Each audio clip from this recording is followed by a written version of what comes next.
our final presentation is actually a demonstration with Sean Hagen from Black Hagen Design. They're going to do a little VR demo that I think you're going to like. So if you would just help me welcome Sean. Again, my name is Sean Hagen, and my colleague is Bartosz Korek. He's going to be doing the demo with the VR. And we're here today to talk about how the use of virtual reality can be applied to creating design inputs in the product development process.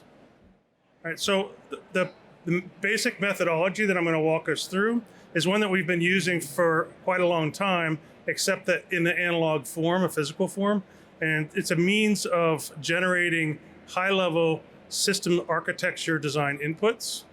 And when I use the term system architecture, I don't mean just electronic engineering. I mean like the mechanical layout of components and user interfaces. So it's a means of getting user inputs, user needs as part of your design inputs.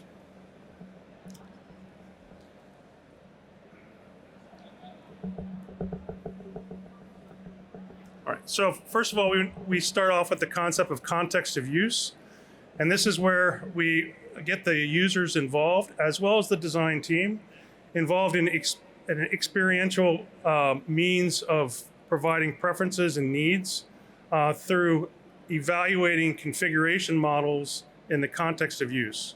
So today we're going to be using an OR as that context of use. It could be an ICU, it could be a person's home, it could be an ambulance. It's always going to be different depending on the project. But in this case, we're going to be talking about larger devices that are used in an OR context. Okay, so this method is a means to provide users with configuration alternatives. And this is a very effective design tool or methodology for creating design inputs that are foundational in the system design decisions. This complements other system level requirements or inputs. Examples of those other system level inputs that might happen early in a project are like power management, design for manufacturability, sustainability, and service, those kind of things. So in this case, though, we're creating a methodology that gets the perspective of the user.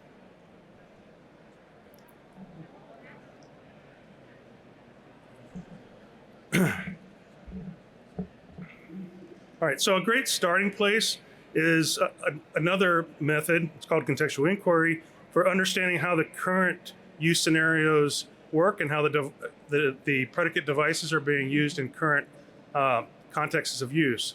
However, it's not really a good method for testing out new ideas, novel designs, or iterations, next generation type of design progress.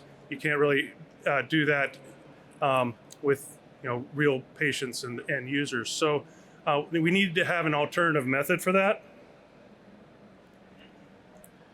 And until recently, our kind of go-to methodology was to create study models, physical study models. These were a means to illustrate and demonstrate different configurations of components and features that the users interact with. This is something we've been doing for about 26 years, so it's a pretty tried and true process. There are some disadvantages to it, and I'm going to speak to those, whereas you might have advantages by going with a more virtual type of application. And so some of the insights that you can collect with this methodology are listed here. And then there are things like viewing angles and lines of sight and centers of gravity, articulating features that you need to understand how those kinematics interact in the environment of use, as well as the limitations or the needs of the users. All right, so the premise of this methodology is to provide alternative user interface configurations that can demonstrate their impact on the usability of the device in the context of use. And these study models are a much higher fidelity than, say, like a benchtop brass board or breadboard, because you're trying to reduce any kind of noise at the fidelity of the model in order for the users to not have to imagine how something might work. So we have to basically create what I say is more akin to a prop. In other words, it's an illusion of it working like a production product, but it's absolutely not based on production methods or processes. So it could be as simple as just understanding the difference between orientation. What dimension is most important? Height, depth, width. It could be just even more simple, portrait or landscape. So just understanding why one is more important than the other from the patient's point of view is instrumental in guiding a lot of the design inputs later on. So the downside of doing this type of process with these physical models is that you basically have to engineer this prop. You have to design it, engineer it, fabricate it, debug it. You got to keep in mind that end users are going to be manipulating this thing and playing with it, so they're going to break everything if you don't make it super robust. And all that design and engineering for these props is basically a throwaway because these are not iterations of the design. They're nowhere akin to being a prototype. They're just a means to demonstrate different feature sets that are oriented and configured differently. So that is a pretty big downside. You have a lot of time on the engineering of these like latches and swivels and things that adjust. Now, granted, you're not constrained by materials and manufacturing processes, but you do still have to engineer these things. And it's not something that translates to the final device design because you're just coming up with the requirements of what these user interfaces need to look like.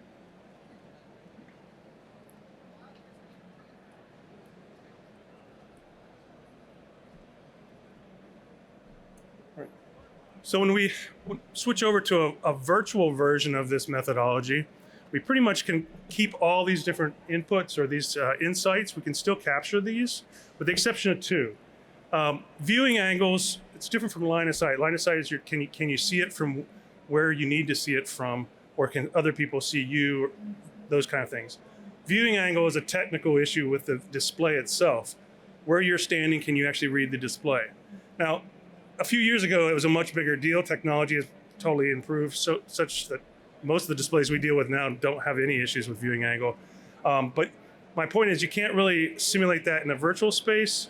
It's going to be more like this image here where you have a static representation of a display. It doesn't have to be static. You can actually have it animate. It could have waveforms on it and all that good stuff. And even touchscreens are starting to, it's not quite there yet, but it's getting there. So the only thing is that it's not representing the viewing angle of that component, that LCD or whatever that display component is. So I don't think that's a super big one. One that's a little more important, more impactful to certain design projects is portability.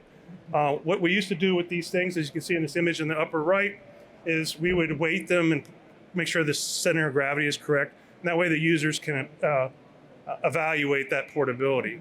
That's not really capable yet in the VR space. There is some feedback in the gloves, but it's nothing like what you would need for this.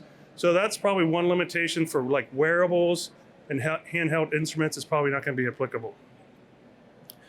And then the rest of them are still applicable. So, and in fact, in some ways, it's more efficient because you can iterate much quicker and have a lot more features that change from concept to concept because you're not engineering all those features. You do have to put kinematics in it, but it's allowing you to manipulate things in context of use without having to engineer and fabricate all these things.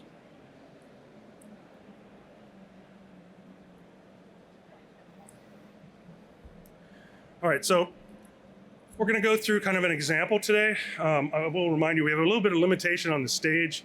The stage is not the same size as an OR, so I don't want Bartosz, doing a stage dive here, so we're going to limit some of the things he can do. But the idea is that, let's say that we're developing a new surgical robot, and we have a big technical advantage over some competitors, and that it's really small, has a really small footprint, and we want to verify how that's going to work in the context of use, the ORs that it would be in. Now, you could just do a 2D exercise like this. And each of those squares is a foot. It's a very small footprint. It looks like it fits just fine into this surgical space. And where the clinicians are standing, they're still look like they can be functional. And that's great, except that it doesn't inform you at all with regards to all the kinematics that this device might have. So it's all two-dimensional. Even if you do it in CAD, it's still a static image. It's all perfectly to scale, but it's not actually experiential. You're not doing it yourself. And the advantage here is that when we switch over to the virtual space, when we did those physical models, we would have to go into a simulated OR to get that context of use. Here, we don't have to schedule that time. And so that means that anybody on the development team can go through this experience whenever they want, as opposed to having to schedule time in a simulated OR somewhere, bring your equipment in there and simulate a study. Same thing with the recruiting of the end users. You do have to bring them to you because there's special headgear and gloves and software. It's part of the game world, so that's getting less and less of a barrier, but it's still there. It's going to be much like any other usability evaluation where you recruit the users and have them come to your facility. So back to our example here with the robot. It looks like it's pretty well integrated into the sterile field. So let's take a look at what that might be like in a virtual environment.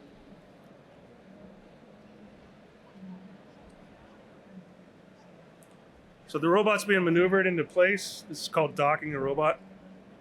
And you can see that he's taking a look on the ground where there's the footprint of IV poles and drug infusion pumps, making sure you're not running into those. Can't run into the overhead equipment, the monitor in this case that the first assist on the other side has to be able to see. And then you have a person that you're running into. So evidently this circulating nurse is a really good friend of that surgical assist, drags him out of the way. And right now the end effector is still not over the surgical site. All right, so now it's in the right place to be functional, but we no longer have room for that person there. So in that 2D world, we had, back to 2D yet. So here it looked like that person fit, but in fact they don't.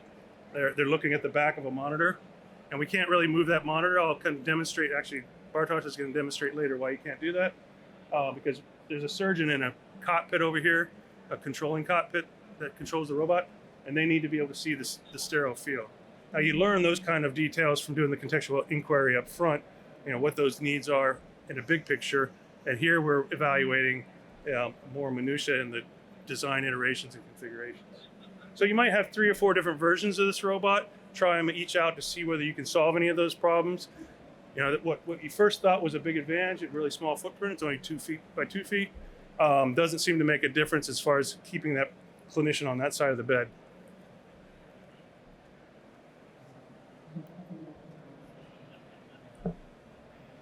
All right. So you are required to invest some time into the environment itself, creating that OR space. And I'll have a slide at the end to kind of give you some resources on where you can get some of the equipment. I will give you a heads up though, not all the equipment that you buy online, like say the anesthesia cart or a drug infusion pump or something like that, there's different flavors of those. So some of them you can edit and add kinematics to, and some you can't. So you need to be aware of that. And then of course your configuration models, you're going to design yourself. And then the environment, like I said, is reusable. And in fact, what we're doing is we're creating virtual ORs for all the hospitals that we visited over the last 20 years. So we'll have a library of different hospitals we can try out products, because even within one hospital, the ORs aren't the same. So having that as a resource to evaluate your concepts is a big value. So how do we start off the process? So the planning part looks something like this. We're gonna list what are some of the things that we know, like where it has to go, what steps are for setting it up. In some products that might be loading disposables. Others it might be taking it off of a cart and putting it onto a shelf. Whatever those scenarios are, you want to kind of list those out and then storyboard them. So here I've started kind of more of a diagrammatical storyboard where we first bring it into the room. In this case, this particular OR, the drug automated drug dispensing cart is actually on the left-hand side of the anesthesiologist. So it would actually be in the way if you're bringing in this robot. And the whole premise, our fictitious robot here, is that because it's small and has such a small footprint, it doesn't have to be stored in the OR, and it can move from OR to OR. So our first step is we got to bring it into the OR. So as they bring it in, this drug cart's in the way, so we're going to have to move the drug cart out of the way, and then we can dock it, and then we have to check all the lines of sight. So once you get it in, you've moved stuff around, you've added things to the OR, you have to make sure that all the clinicians in the room have the lines of sights that they require to be safe.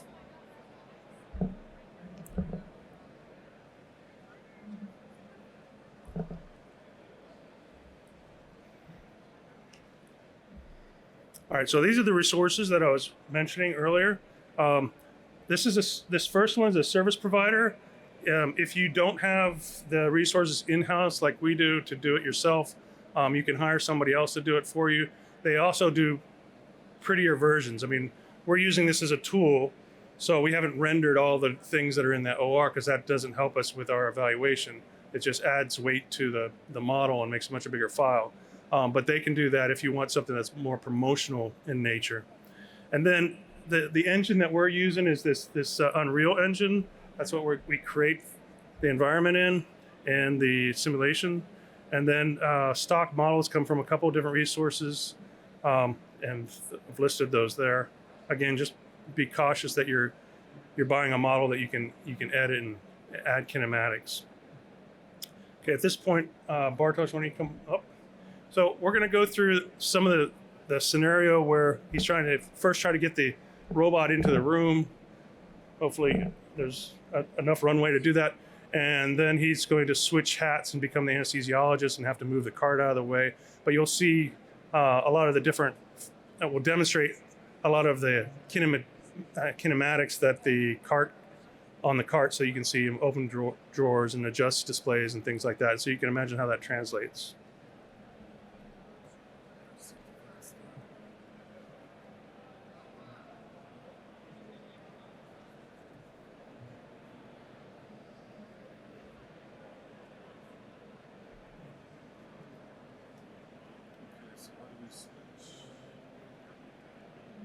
Ready.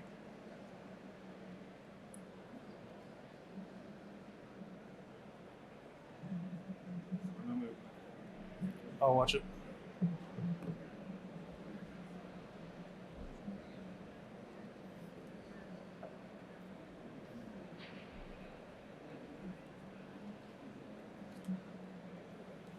So this would be the role of the circulating nurse. In some places it might be a tech, brings it in from storage.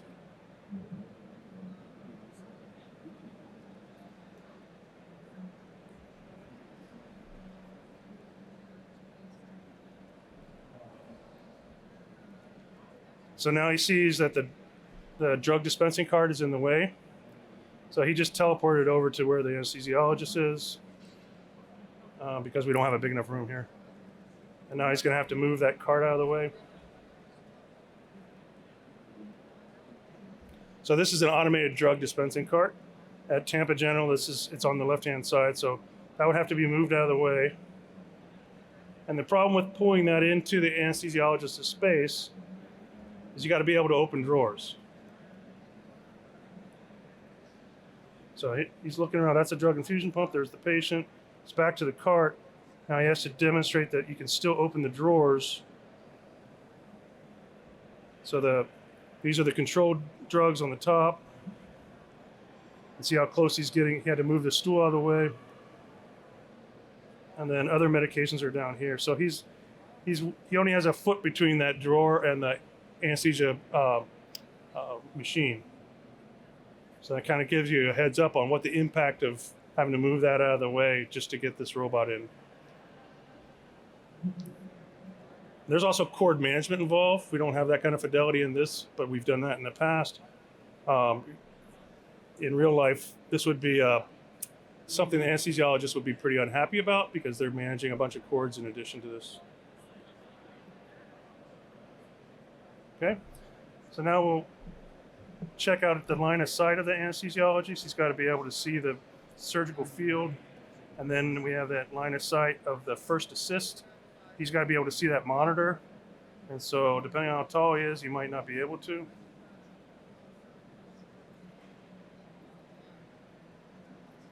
And then switch over to the surgeon. So the surgeon is back in the corner. The surgeon has to be able to see the sterile field as well, which it looks like we're good.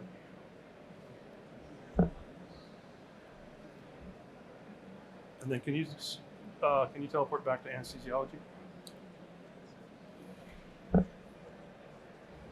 Okay, so the anesthesiologist needs to be able to look over the curtain.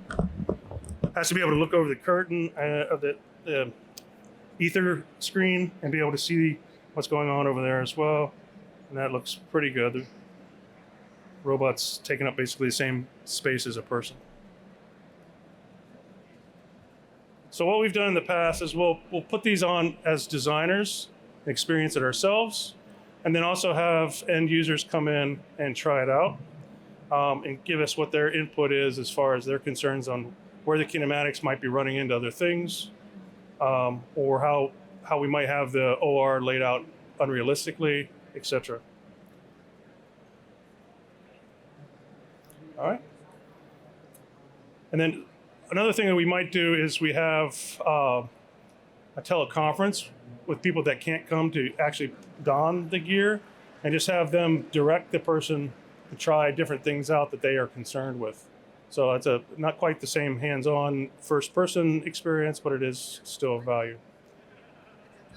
All right, so trying to keep it a little brief because we started about 15 minutes late. Is there any questions at this point?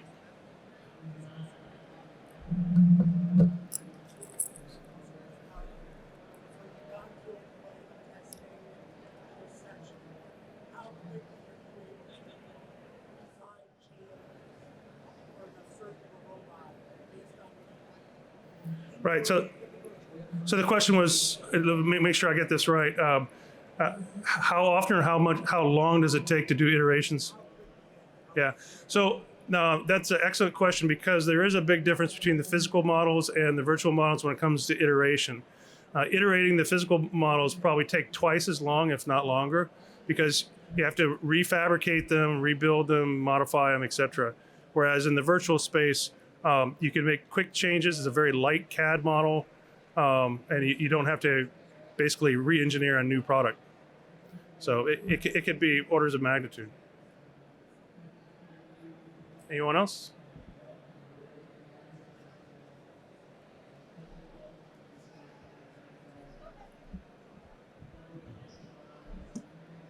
I was just wondering how the time and cost of developing a model like this compares to actually booking out the space in real life and going in and testing it. I can't hear. Oh, I was just wondering how the time and cost of putting together a model like this compares to the equivalent of having to go physically to book out the OR space. Yeah, I'd say that time is half engineering this model. Thank you. Not the environment, just the model. Yeah, it could be at half the time to do the virtual model. The environment takes a long time. That can take a week. But the actual models that you're evaluating, you can have that CAD done.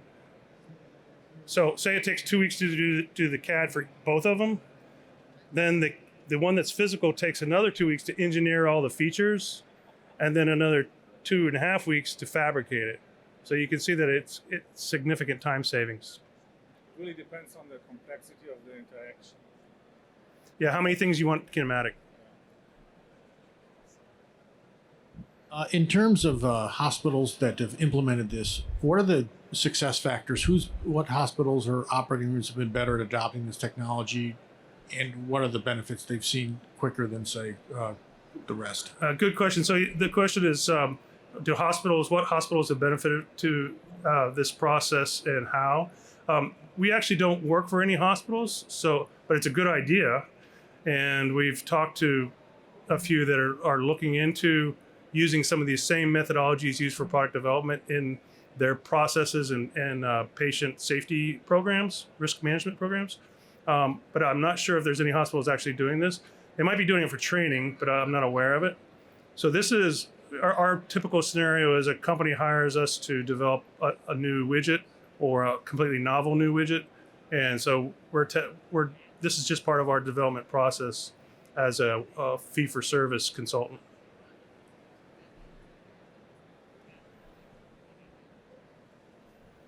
All right. No more questions? Valerie?